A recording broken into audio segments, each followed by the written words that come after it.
હાલ પેટ્રોલ ડીઝલના ભાવ વધારા અને ખાસ કરી અને ગુજરાતમાં ખેડૂતોને વાવણીનો સમય છે અને એના પહેલાં જે સમસ્યાઓ સામે આવી રહી છે એને લઈને અનેક સવાલો ઊભા થઈ રહ્યા છે, પરંતુ હવે પેટ્રોલ પંપ સંચાલકોની દાદાગીરીની સામે આમ આદમી પાર્ટીના નેતાઓ પડ્યા છે।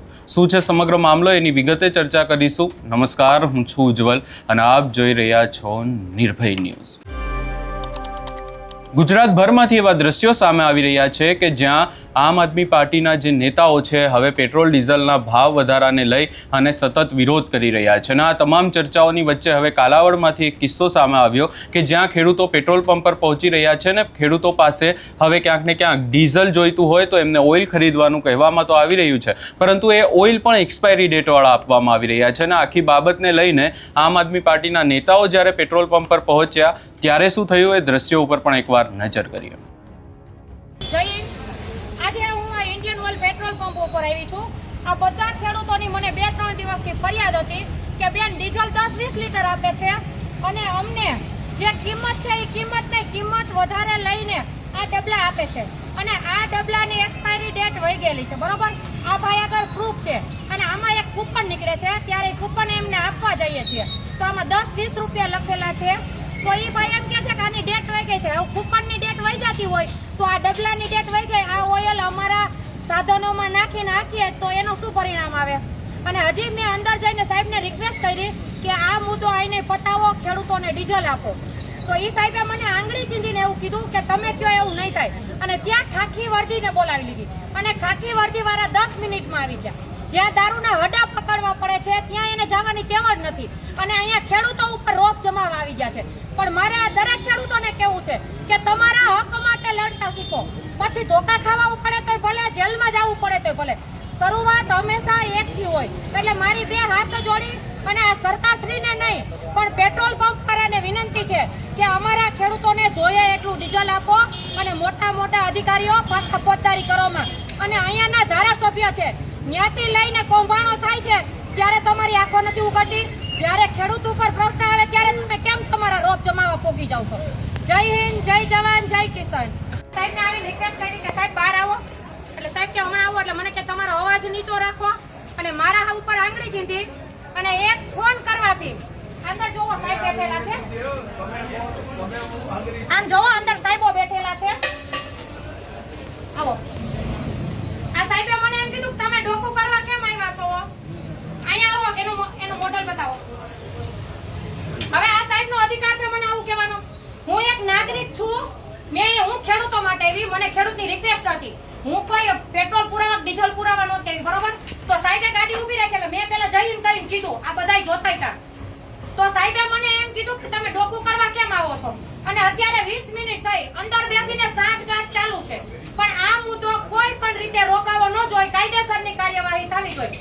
મારે સરકારશ્રીને નમ્ર વિનંતી છે, જો કાયદેસર રીતે ચાલશે તો બરોબર, નકર આવનારા સમયમાં મોટું આંદોલન કરવામાં આવશે અને પછી મને કોઈની બીક નથી, કારણ કે હું એક ખેડૂત છું, મારા હક માટે લડું છું અને ખેડૂતોને આજે લાઈનમાં ઊભું રહેવું પડે છે કા બીજા કોઈને લાઈનમાં નથી ઊભું રહેવું પડતું?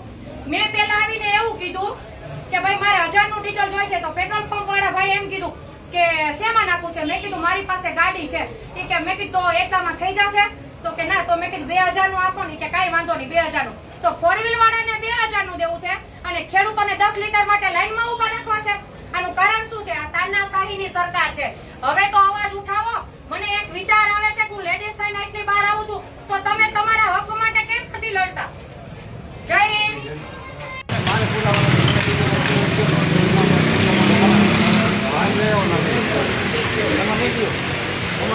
બોલો છે બોલવાની ભાન રાખો ને, તો તમે ડબલામાં દેવો કે નહીં કયો પેલા ડબલામાં નહીં કયો ને આપે છે વાત કરો અમારા, મેં તમને ગાળું નથી દીધું, નથી તે પંપ લેવો છે, લઈ જાઓ, હાલો વેચી નાખો, લઈ લ્યો।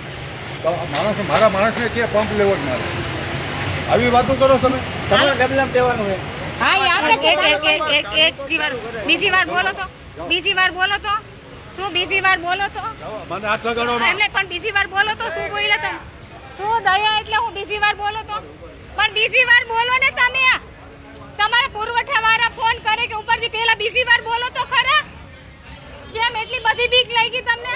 પણ બીક લાગી? જવા દ્યો. બીક લાગી તમને? મને કોઈ બીક નથી તો બીક મારે લાગી તો બોલવાનું પેલા નથી. હરખો જવાબ જવા દ્યો. દ્યો. પેલા હરખો જવાબ દ્યો. આ તો પોલીસને જ તમે બોલાવશો, તમે ક્યાં બીજે કોઈને બોલાવશો? એક જ મિનિટ. હે? એક જ મિનિટ. પુરવઠામાં નો આવે કે નામ આવે? તમને પરમિશન કોને પુરવઠાવાળાએ જ આપી? ઉપલા અધિકારીએ નથી આપી. એક જ મિનિટ ઉભા રહ્યો. નથી જાવું. એટલે એમ કે મામલતદારમાં નો આવે એટલે ઉપલો અધિકારી કોણ છે ફેરાએ મંજૂરી આપી પેટ્રોલ પંપ નાખવાની? આજે કયો હજી પાછા પગ- આને કયો નહીં, મારું નામ દયા હે. આને કયો એટલે હું માથાકૂટ તો થાહે. માથાકૂટ તો થાહે. હરખો જવાબ દેતા જાજો. એ કોઈ હાથ નો અડાડતા, ભલે પોલીસ હોય. આજ મને જ્યાં સુધી જવાબ ન દે એ કે પુરવઠામાં નથી આવતું મારા ઉપલા અધિકારી, તો એ નાખવા કોણે દીધી? પુરવઠાવાળાએ જ મંજૂરી આપી. અરે નથી, અમને ઇંગ્લિશ ગુજરાતી નથી આવડતું, ભણવા જ નથી ગયા. તમે જ વાંચીને સંભળાવો. તમે જ હરખો જવાબ દેતા ન આવડે ને તો પેટ્રોલ પંપ બંધ કરી દેવાય. હરખો હું હરખી રીતના જ વાત કરું. જો જવાબ દેતા ન આવડે ને તો પેટ્રોલ પંપને તાળા મારી દેવાય, નકર અમે મારી દઈશું. મારી દે, તમે બાયણે નીકળો તો મારી ને.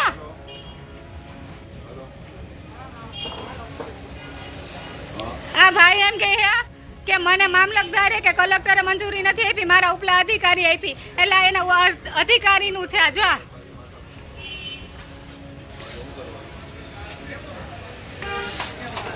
બેહી જાવ બધા, અલ્પાબેન બેહી જાવ.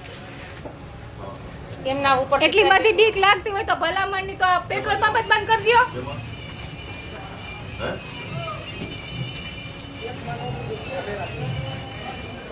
નો આવ્યો તમારા અધિકારીનો ફોન?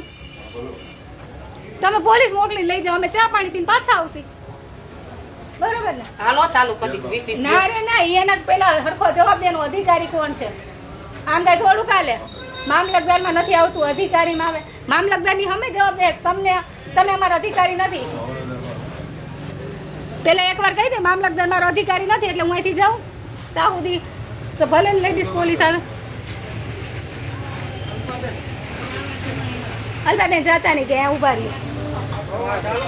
પણ ભલે થઈ ગયું, અમારે એ કામ નથી. અમારા આના અધિકારી કોણ છે એ જોવું છે. તમે તમારું કામ કરો. ના ના હું કાઈ નથી બોલી ભાઈ. ના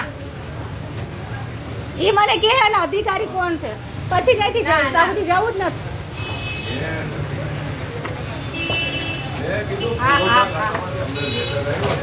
એવું નથી કીધું, ખોટું બોલો માં.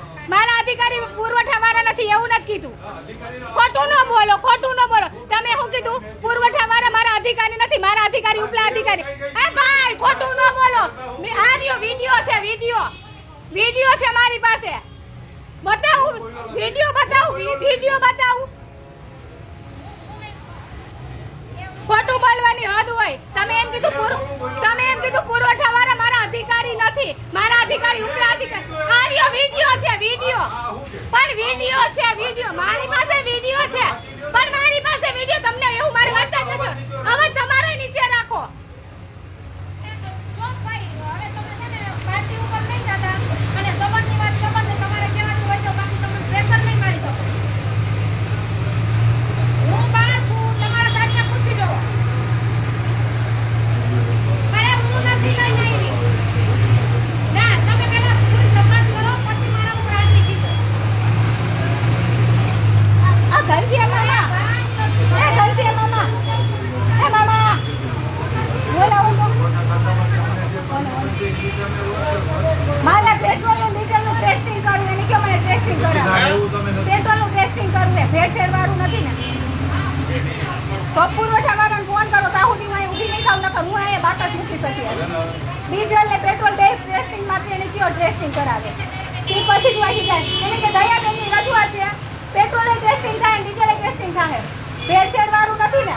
બાયો ડીઝલ વધારે નાખે છે ને ડીઝલ ખાલી 25% જ છે. કરાવો ટેસ્ટિંગ, મારે જોવું છે.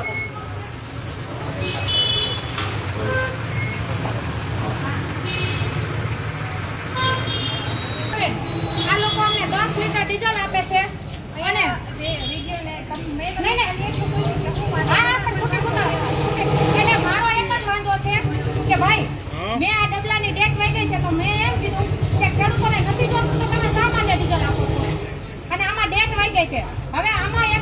નીકળે છે એની પ્રાઇસ 10 થી 20 રૂપિયા છે. આ ભાઈ અંદર જઈને એમ કીધું કે ભાઈ 20 રૂપિયા પાછા આપવામાં લખ્યું છે તો ઈ કે ડેટ વઈ ગઈ તો 20 રૂપિયાની ડેટ વઈ ગઈ છે ઈ એને બતાય છે. આ ડબલાની ડેટ વઈ ગઈ છે 2024 નું છે ઈ એને નથી દેખાતું. તો અમારા હક માટે આ ખેડૂતો બોલ્યા તો ગાડી બોલાવી એટલે ગાડીવાળા 10 મિનિટ થઈ ત્યાં પહોંચી ગયા. ઈ તો 112 ની ફરજમાં આવે એટલે ગાડીવાળા ટોકવું પડે. બેન મારી વાત પૂરી થાય પછી હું તમને બતાવી જાઉં. આવીને અરજી આપી દેવાની. એટલે આ લોકો પરબારી 10 મિનિટમાં ગાડી લઈને વહી ગયા. હવે તમને આ ખેડૂતોને મંજૂર છે આ ખાખી વર્દી આ કરે ઈ? આખી વર્દી લઈને જાય નથી કરતી. તો એમ નહીં તો 10 મિનિટમાં ગાડી કેમ આવે છે? હું કોઈ ડખો કરવા નથી આવી, હું મારા હક માટે લડવા આવી છું. તો કાયદેસરનું કરવું છે મારે કાયદેસર કરવું છે. ખાસ કરીને હવે આજે આખો કિસ્સો કાલાવડમાંથી સામે આવે છે અને એવી જ બાબતો અનેક વિસ્તારોમાંથી સામે આવી રહી છે. આ સમગ્ર બાબતે તમારો શું અભિપ્રાય છે એ અમને કમેન્ટ કરી જરૂર જણાવશો ને અમારી ચેનલ નિર્ભય ન્યૂઝને લાઇક શેર સબસ્ક્રાઇબ કરવાનું ભૂલશો નહીં.